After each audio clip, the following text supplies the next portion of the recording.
বাংলাদেশ জাতীয়তাবাদী প্রজন্ম দলের নোয়াখালী সদর উপজেলার কর্মী সম্মেলন ও আলোচনা সভা অনুষ্ঠিত হয়েছে। মঙ্গলবার বিকেলে মোহাম্মদ শাহজাহান এমপির বাসভবনে এই সম্মেলন আয়োজন করা হয়।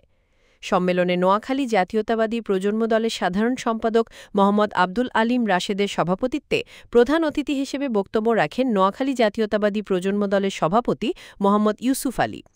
কর্মী সম্মেলনে আরও বক্তব্য রাখেন প্রজন্ম দলের সহসভাপতি আলী রেজা ফরহাদ, সিনিয়র যুগ্ম সাধারণ সম্পাদক সাইদুর রহমান জামশেদ, যুগ্ম সাধারণ সম্পাদক রিগান।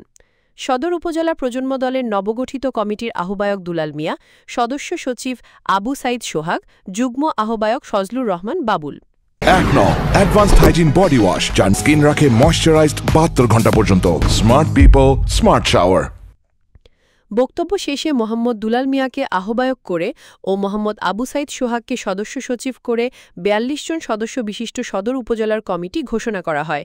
পরে কমিটির নেতাকর্মীরা জেলা কমিটির সভাপতি এবং সাধারণ সম্পাদককে ফুল দিয়ে শুভেচ্ছা জানান।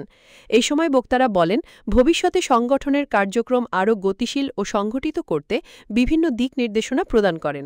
বক্তারা জাতীয়তাবাদী চেতনায় উদ্বুদ্ধ হয়ে দেশের গণতন্ত্র রক্ষায় সবাইকে ঐক্যবদ্ধভাবে কাজ করার আহ্বান জানান।